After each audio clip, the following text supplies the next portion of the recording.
السلام علیکم ویورز، آپ دیکھ رہے ہیں پروگرام جائزہ اور میں ہوں آپ کے ساتھ امیر عباس۔ متحدہ قومی موومنٹ کے بعض ناقدین اور بعض سیاسی مخالفین یہ سمجھتے ہیں کہ ایم کیو ایم گزشتہ 2 سال سے جن بحرانوں سے دوچار ہے اور جن مشکلات سے دوچار ہے سیاسی طور پر، ایم کیو ایم اپنی سیاسی فنا سے بچنے کے لیے اپنی سیاسی بقا کی جنگ لڑ رہی ہے، اور ایم کیو ایم یہ سمجھتی ہے کہ ماضی کی طرح وہ اس بار بھی پر اعتمادی کے ساتھ اس بحران سے باہر نکل آئے گی اور اپنے سیاسی وجود کو اسی طرح سے برقرار رکھے گی۔ اگرچہ ایم کیو ایم نے کسی حد تک یہ بات ثابت بھی کی سندھ کے اندر ہونے والے بلدیاتی انتخابات میں، جہاں وہ دوسری بڑی جماعت بن کر سامنے آئی، اور خاص طور پر شہری سندھ جو ہے، اربن سندھ، اس میں ایک بڑی جماعت بن کر سامنے آئی۔ پاکستان کے سب سے بڑے شہر کراچی میں اپنا میئر بنانے جا رہی ہے۔ ایم کیو ایم کا مستقبل، موجودہ سیاسی صورتحال، سندھ وفاق کے ساتھ تعلقات، اس ساری صورتحال پر بات کرتے ہیں۔ میرے ساتھ موجود ہیں انتہائی آنریبل اور ایم کیو ایم کی 9 رکنی سپریم کاؤنسل میں شامل ہیں اور سینئر ڈیپوٹی کنوینر ہیں فاروق ستار صاحب۔ تھینک یو سو مچ فاروق ستار صاحب ہمیں جوائن کرنے کے لیے۔ سر، آغاز کرتے ہیں ذرا آج ہی کی اپڈیٹ کے حوالے سے۔ الطاف حسین صاحب، آپ کے قائد نے اپیل کی ہے لوگوں سے، میں وہ اپیل آپ کے سامنے رکھنا چاہوں گا، جس میں وہ یہ فرما رہے ہیں کہ آئندہ 15 یوم تک انتہائی احتیاط، چوکسی، ہوش مندی کے ساتھ گزارے جائیں۔ وہ لوگوں سے اپیل کر رہے ہیں اپنی آنکھیں اور اپنا ذہن کھلا رکھیں۔ ڈائبٹک پیشنٹس یعنی ذیابطیس کے مریض، بلڈ پریشر، دل اور نفسیاتی امراض میں مبتلا افراد 15 دن کی ادویات کا کوٹا لازمی طور پر اپنے گھر میں محفوظ رکھیں۔ اسی طرح سے بچوں کو دی جانے والی ادویات جو ہے ان کا ذخیرہ بھی گھر میں 15 دن کے لیے رکھیں۔ کپڑوں کو دھو لیا جائے۔ عوام اپنے گھروں میں خشک اجناس اور روزمرہ استعمال کی اشیاء، جن میں بیٹری، سیل، ماچس، موم بتی، تیل، لکڑی، کوئلہ اور اس طرح باقی اشیاء جو ہیں ان کا ذخیرہ کر لیں۔ گاڑیوں میں پیٹرول بھروا لیں، کیونکہ موسم میں اچانک تبدیلی واقع ہو رہی ہے۔ پاکستان میں تواتر کے ساتھ زلزلے آ رہے ہیں اور سیاسی ماحول بھی انتہائی غیر یقینی صورتحال سے دوچار ہے۔ یہ کس پس منظر میں اس کا کانٹیکسٹ کیا ہوگا جو قائد تحریک نے فرمایا فاروق صاحب؟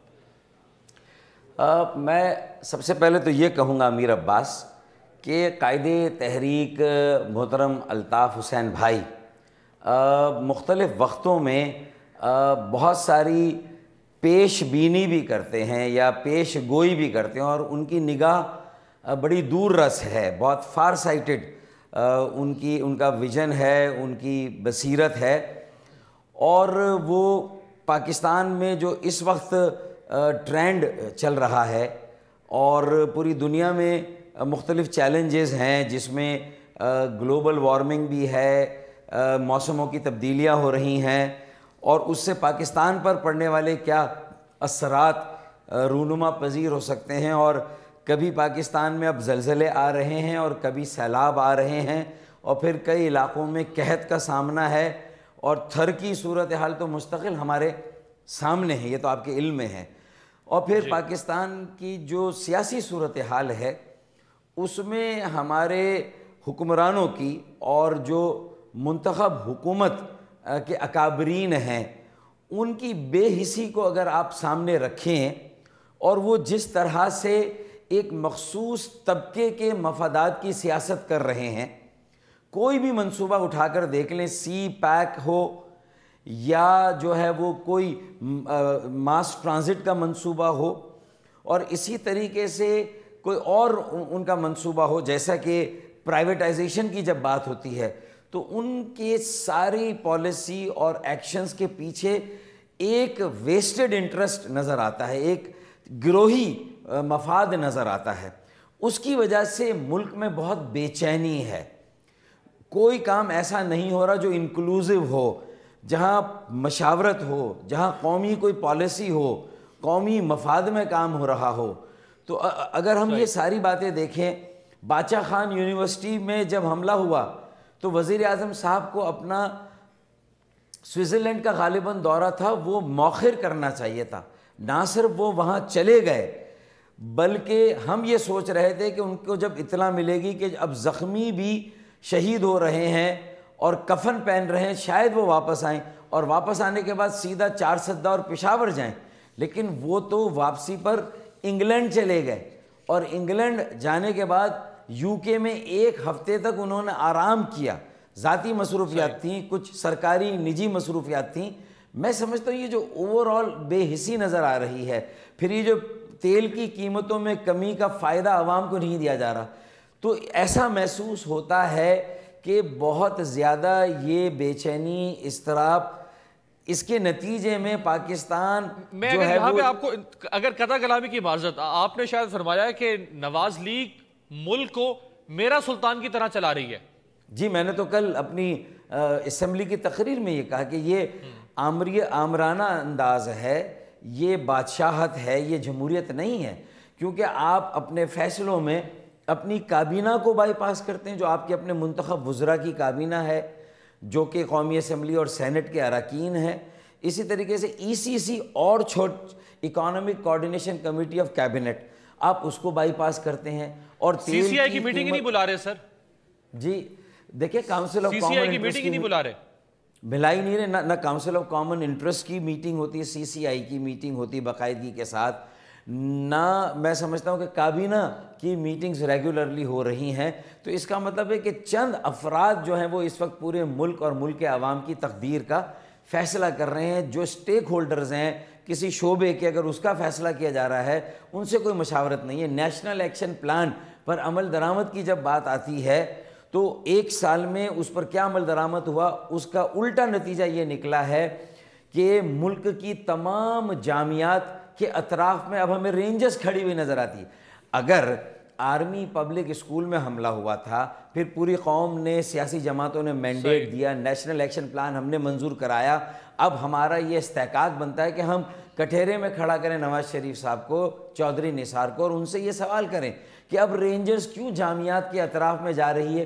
ایک طرف آپ دعوے کر رہے ہیں کہ دہشت گردی کا قلع کما کر دیا ہے، ملک خاصی حد تک دہشت گردوں کے خطرے سے باہر آ گیا ہے۔ فاروق بھائی، آپ نے سنا نہیں میاں صاحب نے نیب کو کیا کچھ کہا ہے؟ تو آپ اب ان کو کٹہرے میں کھڑا کرنے کی بات کر رہے ہیں، نیب کو جس طرح سے انہوں نے کہا ہے جن الفاظ میں، تو اب وہ دیکھیں، اگر یہ مطلوق العنانی ہوگی، یہ عاقبت ناندیشی ہوگی، تو پھر پاکستان میں سیاسی جماعتوں کا اور سیاسی حکومت کی مقبولیت تو بہت تیزی سے نیچے جائے گی، اور اگر سیاسی برادری اور سیاسی رہنما عوام کا اعتماد قائم نہ رکھ سکے اور ان کی پاپولیرٹی نیچے چلی گئی، تو پھر آپ سوچ سکتے ہیں کہ کس کی مقبولیت میں اضافہ ہوگا، کس کی پاپولیرٹی میں اضافہ ہو رہا ہے۔ بلکہ اگر آپ غور کریں تو یہ ساری صورتحال تشویشناک ہے، اور جس طرح یہ فیصلے جی کس کی ہو رہا ہے سر مقبولیت میں اضافہ؟ سر ویسے میاں صاحب کی گراف جو سرویز آ رہے ہیں وہ تو میاں صاحب کی مقبولیت بتا رہے ہیں سر۔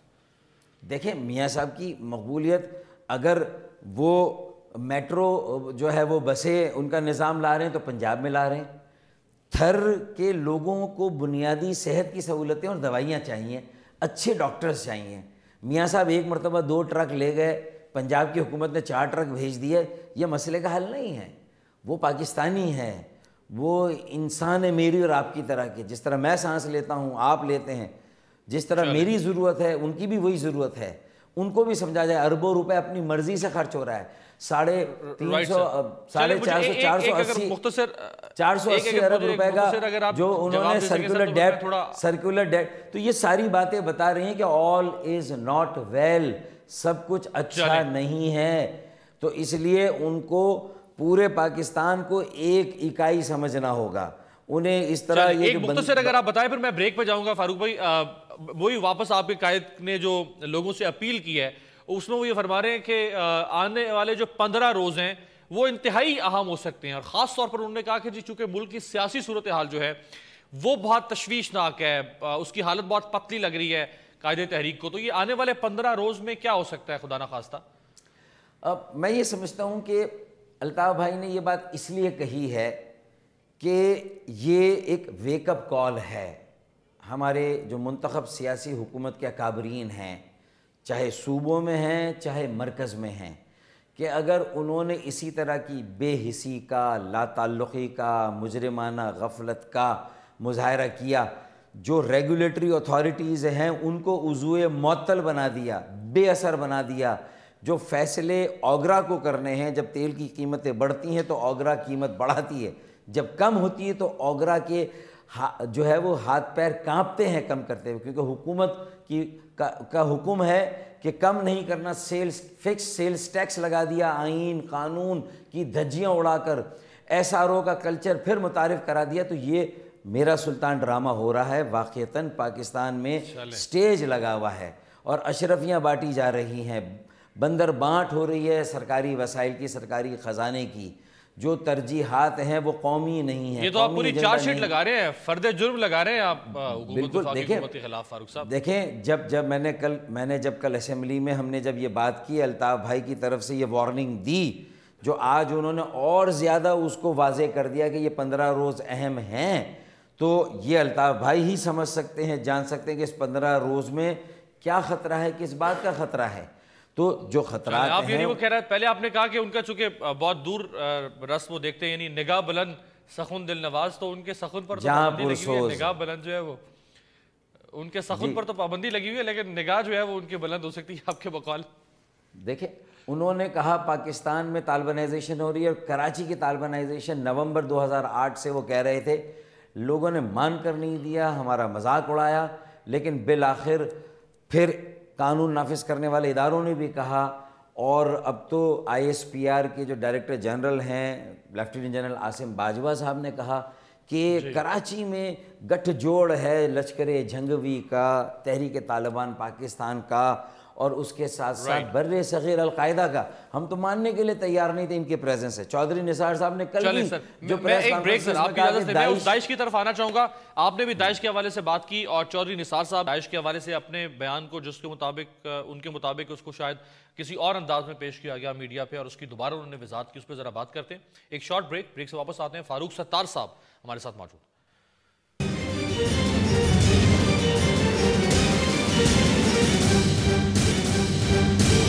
بریک کے بعد ویلکم ڈاکٹر فاروق ستار صاحب، سینئر ڈیپوٹی کنوینر اور 9 رکنی سپریم کاؤنسل جو تشکیل دی ہے قائد تحریک ایم کیو ایم نے، اس کے بھی اہم رکن ہیں۔ میں ذرا سپریم کاؤنسل کی طرف اگر آؤں فاروق ستار صاحب، تو عمران فاروق صاحب کے قتل کے بعد شاید ایم کیو ایم نے کوئی مستقل کنوینر جو ہے وہ مقرر نہیں کیا تھا، اور پارٹی امور جو ہے وہ قائم مقام کنوینر کے ذریعے سے شاید if I'm not wrong یا رابطہ کمیٹی کے ذریعے سے چلائے جا رہے تھے۔ تو یہ پہلی بار مستقل کنوینر کی ایک پوزیشن سامنے آئی، اور وہ ندیم نصرت صاحب کو جو ہے وہ لگایا گیا، اور یہ ٹائٹل اس سے پہلے متعارف نہیں کروایا گیا تھا۔ کیا وجہ ہے اس کی سر؟ وجہ تو اس کی کچھ بھی ہو، دیکھیں نا، بہت سے لوگ جب تک الطاف بھائی نے اس طرح کا اقدام نہیں کیا تھا تو وہ اس بات پہ زیادہ ٹاک شوز میں سوالات ہوتے تھے، نجی محفلوں میں ہم سے سوال ہوتے تھے کہ سکسیشن پلان الطاف بھائی کا کیا ہے، اللہ نہ کرے کوئی ان کی زندگی میں ایسی صورتحال ہو کہ وہ دستیاب نہ ہو کسی وجہ سے، یا اللہ نہ کرے موت برحق ہے، انسان کی جو زندہ ہے اسے ایک دن موت کا مزہ بھی چکھنا ہے، اس صورت میں کیا ہو سکتا ہے۔ تو میرے خیال میں اگر آپ غور کریں، میں نے جب کہا کہ الطاف بھائی ایک بہت دور رس ان کی نگاہ ہے، تو انہوں نے یہ محسوس کیا تھا جب منی لانڈرنگ کیس پر ایک ڈیٹ تھی جس میں اس بات کا بھی امکان تھا کہ اگر وہ کسی وجہ سے انہیں پھر ڈیٹین کیا جائے، ہمارے وکلا کا بھی مشورہ تھا، تو ہم نے اس کو سامنے رکھتے ہوئے الطاف بھائی نے جو 3 سال سے صلاح مشورے ہو رہے تھے، ایک 9 رکنی سپریم کونسل بنائی ہوئی، راتوں رات نہیں بنی ہے، یہ صرف اسی وجہ سے نہیں بنی ہے، بلکہ الطاف بھائی کے ذہن میں یہ 3 سالوں سے بات تھی، تو انہوں نے جو ہے وہ اس پر عمل درآمد کیا، پھر مشورہ کیا آخر میں، اور یہ اعلان کر دیا۔ تو میرے خیال میں اگر ایک مستقل کنوینر انہوں نے بنا دیا، بہت اچھی بات ہے۔ اللہ نہ کرے ان کی کسی بھی وجہ سے عدم دستیابی کی صورتحال ہوگی تو اس میں یہ 9 رکنی سپریم کونسل ہوگی جو ٹیک اوور کرے گی، ان کی موجودگی میں تو یہ رابطہ کمیٹی ہی کام کرتی رہے گی۔ سپریم کونسل جو ہے یعنی الطاف حسین صاحب کی جانشینی کا جو ایک ابہام تھا، یہ جو سوال تھا، یا جس کا آپ نے خود ذکر کیا، وہ اب میرا خیال جواب اس کا سامنے آ گیا۔ میرے خیال میں ہمارے یہاں تو جانشینی کا تصور ہی نہیں ہے، ورنہ الطاف بھائی کی بھی ایک کچھ سیکرٹ اور سیکرٹ قسم کی ول تیار ہوتی، اور اللہ نہ کرے جب وہ دستیاب نہ ہوتے تو پھر وہ نکلتی، تو میرے خیال میں سر یہ ول کی طرف یہ آپ نے تھوڑا یہ ول یہ کیا آپ نے ذکر کر دیا سر ول کا؟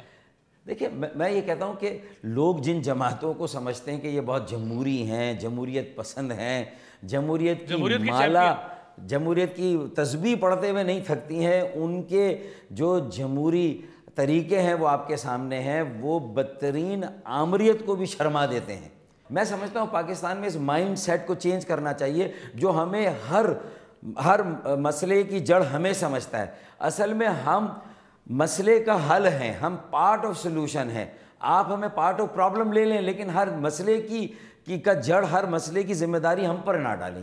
یہ مائنڈ سیٹ تبدیل ہونے کی ضرورت ہے. جی سر, برطانیہ کی سرزمین نے ایک اور کام بھی کر دیا نا. اب قائد تحریک کا پاسپورٹ جو ہے وہ اسکاٹ لینڈ یارڈ حکام جن ان کے پاس تھا وہ انہوں نے واپس کر دیا, اور اب سفری اجازت بھی مل گئی ہے. اب جہاں چاہیں قائد تحریک جو ہے وہ سفر کر سکتے ہیں. 11 مہینے پہلے آج سے انہوں نے ایک انٹرویو میں کہا تھا, اگر میں آپ کے سامنے وہ رکھوں, کہ پاکستان واپس آنے کی میری خواہش ہے, اور چونکہ میرا پاسپورٹ برطانوی پولیس کے پاس ہے تو جیسے ہی مجھے پاسپورٹ ملے گا میں واپس پاکستان آنا چاہوں گا. یہ آج سے 11 مہینے پہلے انہوں نے کہا تھا. تو اب اور کوئی ہونا ہو, لیکن ایم کیو ایم کے کارکن تو 24 سال سے منتظر ہیں کہ وہ واپس آئیں. اور یہاں جس طرح زرداری صاحب سیاست کر رہے ہیں, نواز شریف ہیں, عمران خان ہیں, اسفندیار ولی ہیں, مولانا فضل الرحمان ہیں, شیخ رشید ہیں, اسی طرح سے یہاں آ کے سیاست کریں. الطاف بھائی جتنا عرصہ بھی باہر رہے ہیں, پاکستان کی سیاست پر ان کی جتنی گہری نگاہ, جتنا میڈیا کو, خبروں کو انہوں نے فالو کیا ہے, پاکستان میں رہنے والے سیاسی اکابرین نے بھی اتنا نہیں کیا. جتنا رابطہ انہوں نے وہاں رہ کر کارکنوں کے ساتھ کیا, عوام کے مختلف طبقوں کے ساتھ کیا, جتنے انہوں نے خطابات کیے ہیں, میرے خیال میں اتنا پاکستان میں رہ کر اتنا بہتر کمیونیکیشن کسی رہنما کا اپنے کارکنوں, ووٹرز, کانسٹیٹیوئنٹس یا عوام کے ساتھ نہیں رہا. تو یہ تو میرے قائد کا دوسری سیاسی جماعتوں کے قائدین سے ایک مقابلہ, اور میں آپ کو دعوے کے ساتھ, گارنٹی کے ساتھ کہتا ہوں کہ جتنے کارکنوں کے نام الطاف بھائی کو یاد ہے اپنے کارکنوں کے, نواز شریف صاحب کو اپنے کارکنوں کے اتنے نام یاد نہیں ہوں گے, آصف زرداری صاحب کو اپنے کارکنوں کے اتنے نام یاد نہیں ہوں گے, اسی طریقے سے اسفندیار ولی صاحب کو بھی. تو یہ ایک فرق ہے الطاف حسین صاحب میں اور باقی اکابرین میں. آپ بھلے کسی اور لیا, وہ پاکستان میں رہ کے نواز شریف صاحب کے لیے تو اب پارلیمان میں یہ باتیں ہو رہی ہیں کہ وہ پاکستان کے دورے پر تشریف لاتے ہیں, اور وہ اکثر باہر کے دورے پر ادھر پاکستان میں کم ہوتے ہیں. یہ شاید ایک تسلی ہوتی ہے کہ ہمارا قائد ہمارے درمیان. اچھا, ہم نے ان کے لیے فیصلہ کیا ہے کہ وہ باہر رہیں, لیکن ان کی خواہش ہے وہ آنا چاہتے ہیں, وہ آخری فیصلہ انہی کا ہوگا جو ہوگا. جی ایک سپلیمنٹری کویسچن, ضمنی سوال سر. ویسے وہ جلد روبہ صحت ہو جائیں, وہ اگرچہ بیمار بھی, ان کی کچھ صحت بھی ناساز رہتی ہے. پاکستان کے اندر 4 سے زائد سابق وزراء اعظم ہر وقت پاکستان میں موجود رہتے ہیں. ان کو بھی بہت سارے سیکیورٹی تھریٹس ہیں, جن میں سے 2 ایسے وزراء اعظم ہیں جن کا تعلق پیپلز پارٹی سے, گیلانی صاحب اور راجہ پرویز اشرف, جو زیادہ خود کو انڈر تھریٹ محسوس کرتے ہیں پیپلز پارٹی کی طالبانائزیشن کے خلاف پالیسی کی وجہ سے. سابق صدور پاکستان کے اندر موجود ہے, سابق chief of army staff retired وہ پاکستان میں موجود ہیں, خود کیانی صاحب جن کے دور میں آپریشن شروع ہوا طالبانائزیشن کے خلاف وہ پاکستان میں موجود, اور بہت ساری سابق چیف جسٹسز جو ہیں وہ موجود ہیں پاکستان میں. سو یہ جو ایم کیو ایم کے پاس ایک دلیل ہے کہ چونکہ ان کی جان کو خطرہ لاحق ہو سکتا ہے اس لیے وہ واپس نہیں آتے. تو یہاں ایسی بہت ساری شخصیات موجود ہیں سر کہ جن کے ارد گرد شاید ایم کیو ایم کے کارکنوں جیسا کوئی حالہ بھی موجود نہیں ہے, لیکن پھر بھی وہ پاکستان میں موجود ہیں. تو قائد تحریک اگر واپس آئیں گے تو ایم کیو ایم کی اتنی بڑی فوج, ظفر موج ان کے گرد بازو حمائل کیے ہوئے ہوگی, تو پھر خطرہ کس بات کا ہے سر؟ دیکھیں, پہلے تو یہ فرق کر لیں کہ جو سرکاری سیکیورٹی کسی کے پاس بھی ہے, تو chief of the army staff جب ریٹائر ہوتا ہے تو اس کی سیکیورٹی میں سمجھتا ہوں کہ سب سے زیادہ ہوتی ہے ریٹائرمنٹ کے بعد بھی, جو ہمیں سابق صدر پرویز مشرف کے ساتھ نظر آتی ہے. ان کی سیکیورٹی کو تو کہا جا سکتا ہے کہ سیکیورٹی ہے. یوسف رضا گیلانی ہو یا راجہ پرویز اشرف ہو, ان کی تو میں سمجھتا ہوں کوئی سرکاری, ایک بحیث سابق وزیر اعظم کی ان کی تو کوئی خاص سیکیورٹی ہے نہیں. اچھا, یہ ان کی مرضی ہے کہ ان کی پارٹی نے فیصلہ کیا کہ وہ یہاں رہیں اور رسک لیں اپنی جان کا. اچھا, انہوں نے کتنا طالبان کے خلاف بیانات دیے, اگر ان کا الطاف بھائی سے مقابلہ کریں تو میں سمجھتا ہوں کہ الطاف بھائی کا مقابلہ بے نظیر سے ہوگا. بے نظیر جب واپس آ رہی تو الطاف بھائی نے کہا تھا کہ دیکھیں احتیاط سے جائیے گا, اپنی سیکیورٹی کا ہر دم خاص خیال رکھیے گا, کوئی رسک مت لیجیے گا. مرتضیٰ بھٹو جب آئے تھے جب بھی الطاف بھائی نے ان سے یہ کہا تھا. اب ہم الطاف بھائی سے یہ کہتے ہیں کہ دیکھیں ایک تو پاکستان نہ آئیں, ہماری خواہش ہے آپ تا دیر ہماری قیادت کریں, وہاں سے رہ کر ہمیں لیڈ کریں, سرو کریں. ہم یہاں پر آپ کی پالیسیوں پر عمل درآمد کرنے کے لیے جو ہم رسک لے سکتے ہیں ہم لے رہے ہیں. اچھا, یہ ہمارے فیصلے ہیں. پھر بھی الطاف بھائی اگر کوئی فیصلہ کرنا چاہیں گے تو ضرور کریں گے. تو ایک retired chief of the army staff کی سیکیورٹی کو آپ وزیر اعظم کی سیکورٹی سے کمپیئر نہیں کر سکتے سابق، اور ایک سابق وزیر اعظم کی سیکورٹی کا الطاف بھائی کی سیکورٹی سے کمپیئر نہیں کر سکتے کہ الطاف بھائی کی کتنی ہوگی. پھر کن کی دشمنیاں کن سے ہے. بے نظیر سے اگر خطرہ تھا کہ وہ اسٹیٹس کو ختم کر سکتی ہیں تو بے نظیر کو ختم کر دیا گیا. الطاف بھائی ایک بہت بڑی تھریٹ ہے پاکستان میں جو اسٹیٹس کو ہے، اس لیے الطاف بھائی کی زندگی کو یوسف رضا گیلانی اور راجہ پرویز اشرف کی زندگی کو جو خطرہ سے زیادہ خطرہ ہے. تو ہم یہ خود کمپیئر کرتے ہیں یہ ساری چیزیں، پھر ہم فیصلہ کرتے ہیں آپس میں. بڑا کمپریہنسو جواب آپ کا آ گیا. ٹیک سر، تھینک یو سو مچ. ایک شارٹ بریک سے واپس آتے ہیں ذرا، کیونکہ میئر شپ کے حوالے سے بھی فاروق ستار صاحب کے ساتھ بات کرتے ہیں. بریک سے واپس آتے ہیں.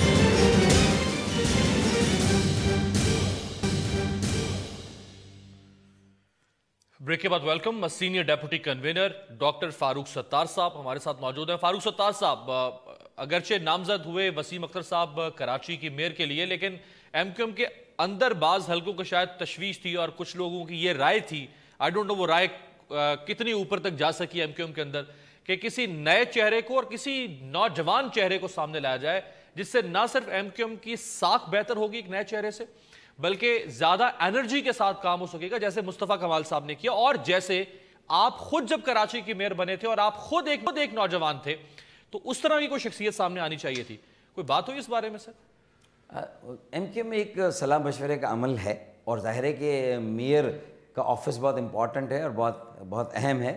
تو یقیناً اس سے پہلے یہ ساری باتیں ہوئیں، یہ ساری آرا آئی، اور اس آرا کو سامنے رکھتے ہوئے جو مختلف تھی، کسی کا یہ بھی خیال تھا اور بہت سارے لوگوں کا کہ اس وقت ہمیں ایک سینئر جو ہے وہ کسی ایسے فرد کی ضرورت ہے جس کے پاس مقامی حکومت کا کوئی پچھلا تجربہ ہو، جو وزارت کے ذریعے سے مقامی حکومت کے نظام کو دیکھ چکا ہو، جس کے سامنے یہ قوانین بنے ہوں، تبدیل ہوئے ہوں، مختلف مراحل اس کے سامنے آئے. تو یہ ساری رائے بھی آئی تھی. ایک رائے یہ بھی آتی کہ جیسے ایم کیو ایم کی روایت رہی کہ وہ نیا چہرہ لاتی ہے، مصطفیٰ کمال کو لائے، مجھے 28 سال کی عمر میں لائے، مصطفیٰ 33 سال کی عمر میں بنے، تو پھر کوئی 31 سال کا آدمی کہیں سے ڈھونڈا جائے. یہ ساری باتیں ہوتی رہی، لیکن پھر آخر میں ووٹنگ ہوئی، اور پھر ووٹنگ کے ذریعے سے یہ طے ہوا کہ وسیم اختر صاحب ہی اس وقت سب سے زیادہ مناسب کینڈیڈیٹ ہے میئر شپ کے لیے. تو ان کے اوپر فیصلہ ہو گیا. ابھی پارٹی کا فیصلہ ہے، اور وہ ایک منتخب نمائندے ہیں، ایک سٹنگ یو سی چیئرمین بھی ہیں. تو میں سمجھتا ہوں کہ جو ہمارے بہت سارے ہمدرد ہیں، دوست ہیں، وہ بھی شاید یہ چاہتے ہوں، یا ان میں سے بھی کچھ لوگ چاہتے ہوں کہ وسیم بھائی کی جگہ کوئی اور ہوتا. تو میرے خیال میں جب ایک پارٹی فیصلہ کر لیتی ہے تو پھر ضرورت اس بات کی کہ وہ نظام ایسا ہو، با اختیار ہو، مؤثر ہو، اور جو ہے وہ خود کفیل ہو، وہ خود مسائل حل کرنے کی پوزیشن میں ہو. تو اس کے لیے اب ہمیں میڈیا کا تعاون بھی چاہیے، عوام کا بھی چاہیے، شاید عدالت میں بھی جانا پڑے، اور پیپلز پارٹی کو اور پی ایم ایل این کو بھی سمجھنا ہوگا کہ اپنے اپنے صوبوں میں وہ اس حکومت کو، مقامی حکومت اور بلدیاتی اداروں کو اختیارات اور وسائل دیں. میرے خیال چلیں سر، آپ کے اوپر بھی مقدمہ ہے سہولت کاری کی خدمات آپ نے سر انجام دی تھی جب آپ کے قائد نے شر انگیز تقریر کی تھی. 10 مقدمات درج ہوئے تھے جس میں آپ اور بہت ساری شخصیات. اسی طرح سے آپ کے نامزد میئر جو ہیں ان کا نام اس میں بھی شامل ہے، اور رینجرز نے بھی ان کے خلاف ایک درخواست دائر کی تھی. 50 کروڑ روپے ہرجانے کا دعویٰ کیا گیا تھا اس درخواست کے اندر. کچھ اور بھی مقدمات قائم کیے گئے وسیم اختر صاحب. تو یہ کس طرح سامنا کریں گے میئر پاکستان کے سب سے بڑے شہر کا، اور بڑے عرصے کے بعد ایک بحال ہوا ہے نظام، اور اس میئر کے اوپر بہت سارے الزامات. تو یہ کس طرح سے سر معاملہ چلے گا آگے؟ مقدمات اگر بنے بھی ہیں، اور ہم اپنے تجربے کی روشنی میں اور جو موجودہ سیاسی حالات ہیں اس کو سمجھتے ہوئے بہت ہمیں یقین ہے کہ یہ سارے مقدمات سیاسی نوعیت کے ہیں. یہ آئینی اور قانونی اس کی نوعیت ہے ہی نہیں، اور اس میں ایک انتقامی پہلو بھی ہو سکتا ہے، اور یہ ہمیں دباؤ میں لینے کے لیے بھی اس طرح کے مقدمات ماضی میں بھی بنے ہیں. لیکن ہمیں پتہ ہے کہ یہ سارے مقدمات جو ہیں وہ آخر میں ان کا کیا انجام ہوتا ہے، اور یہ کبھی بھی جو ہے وہ عدالتی ٹرائل تک نہیں پہنچتے، اور ٹرائل سے پہلے ہی جو ہے وہ یہ مقدمات جو ہیں وہ بے حیثیت ہو جاتے ہیں، بے اثر ہو جاتے ہیں. تو میرے خیال میں اس کی ہمیں کوئی فکر نہیں کرنی چاہیے. عدالت میں جانا پڑا، عدالت میں بھی جائیں گے، موجود ہیں، کہیں ہم زیر زمین بھی نہیں گئے، ملک سے بھی باہر نہیں گئے. گرفتار کرنے کی پالیسی تو گرفتاری دینے کے لیے بھی ہم تیار ہیں. تو میرے خیال میں چاہے وہ وسیم اختر ہوں. پولیس نے رابطہ کیا سر کوئی آپ سے تفتیش کے لیے؟ اب چونکہ ویسے آپ ملزم فاروق ستار بھی بن گئے نا ان مقدمات کی وجہ سے، تو کیا ملزم فاروق ستار سے پولیس نے رابطہ کیا تفتیش کے لیے؟ دیکھیں یہ بھی بڑی حیرت کی بات ہے اور عجیب بات ہے کہ مقدمہ بنانے کی تو پالیسی تھی، مقدمہ بنا دیا، لیکن گرفتار کرنے کی پالیسی نہیں ہے۔ اگر کل گرفتار کرنے کی پالیسی ہوگی تو انہی مقدموں میں گرفتار کر لیا جائے گا۔ آج ہم پولیس کو مل نہیں رہے، کل ہم پولیس کو مل جائیں گے۔ تو یہ ڈیپینڈ کرتا ہے پالیسی پر۔ اب جب پالیسی نہیں ہے تو ہم بھی اس کو، اور پالیسی ہوگی تو ہم گرفتاری بھی دیں گے، پھر ضمانتیں کرا لیں گے، اور اگر ضمانت ہو گئی اور مقدمہ لڑیں گے تو یعنی ہم تیار ہیں ہر حالات کے لیے۔ بات یہ ہے کہ کیا ان ساری چیزوں میں قوم کا، ہمارا سب کا وقت ضائع ہونا چاہیے؟ عوامی مینڈیٹ نے، عوام کی عدالت نے ہمیں بری کیا ہے، ہمارے موقف کی تائید کی ہے، عدالتوں میں مقدمات ہیں، اس کو فیس کریں۔ اب سارے سسٹم کو ایک منتخب جو گراس روٹ ڈیموکریسی ہے اس کو اگر ہم مضبوط اور مستحکم نہیں کریں گے تو صوبوں میں جو ڈیموکریسی ہے، مرکز میں جو ڈیموکریسی ہے، اس کی عمارت بھی مضبوط اور مستحکم نہیں ہوگی۔ یہ بات نواز شریف صاحب کو، زرداری صاحب کو سمجھنی ہوگی خاص طور پر۔ رائٹ سر، دو اہم بل پیش کی ایم کیو ایم نے، ایک خواتین کو نمائندگی دینے کا 50% کابینہ میں، اور دوسرا 20 نئے صوبے بنانے کا۔ ذرا اس میں بھی بات کرتے ہیں ایک شارٹ کمرشل بریک کے بعد پروگرام کے آخری حصے میں۔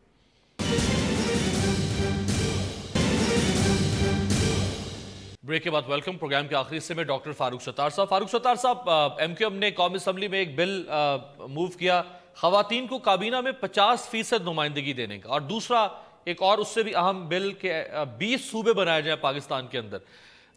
کوئی پیش رفت ہوئی؟ کوئی سن رہا ہے آپ کی اسمبلی کے اندر؟ باقی اپوزیشن ان دونوں معاملات میں آپ کا ساتھ دے رہی ہے، اگر حکومت نہ بھی دے کم از کم؟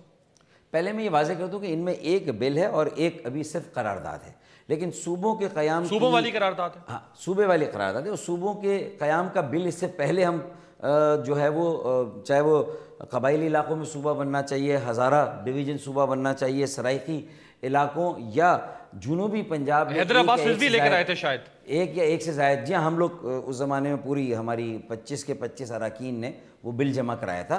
تو اس طرح کی ہماری کوششیں رہی ہیں کہ پاکستان کے بنیادی مسائل کی طرف بھی توجہ دی جائے۔ مقامی حکومتوں کو آرٹیکل 140A کے تحت وسائل اور اختیارات ملنے چاہیے، سیاسی اختیار، مالی اختیار، انتظامی اختیار۔ اسی طرح اتنی آبادی ہو گئی ہے پاکستان کی، پوری دنیا میں اگر آپ ان کی 60 سال کی 50 سال کی تاریخ دیکھیں تو پہلے جو صوبے تھے اب ان میں کئی گنا اضافہ ہوا ہے۔ پوری دنیا میں صوبے نئے بننے چاہیے، مردم شماری نہیں ہوئی ہے، مردم شماری صحیح ہونی چاہیے۔ یہ بنیادی باتیں میں سمجھتا ہوں، لینڈ ریفارمز ہونی چاہیے، اس کا بل ہم نے دیا ہوا ہے، اس پر کوئی سیاسی جماعت بات نہیں کرتی۔ پیرٹی کیسے ہوگی، مساوات کیسے ہوگی، الیکشن لڑنے کے لیے لیول پلینگ فیلڈ نہیں ہے، کتنی انتخابی اصلاحات کر دیں اگر لینڈ ریفارمز نہیں ہوں گے تو ایک عام کسان ہاری کیسے سوچ بھی سکتا ہے کہ وہ الیکشن لڑ سکتا ہے؟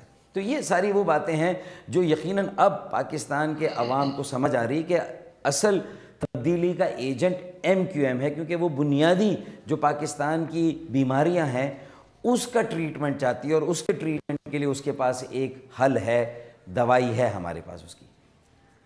Right sir, second last question sir, Khawaja Izhar ul-Hassan صاحب اپوزیشن لیڈر آپ کے سندھ میں، انہوں نے کہا کہ کراچی میں جب بھی پانی چوری کا ذکر آئے گا تو مفرور اور مطلوب سابق وزیر بلدیات شرجیل انعام میمن کا نام یاد آئے گا۔ اس کے جواب میں شرجیل میمن صاحب نے یہ کہا، یہ ان کے الفاظ میں کوٹ کر رہا ہوں معذرت کے ساتھ، کہ ایم کیو ایم کی دم پر پاؤں رکھتا ہوں، لہٰذا انہیں مجھ سے خاص محبت ہے۔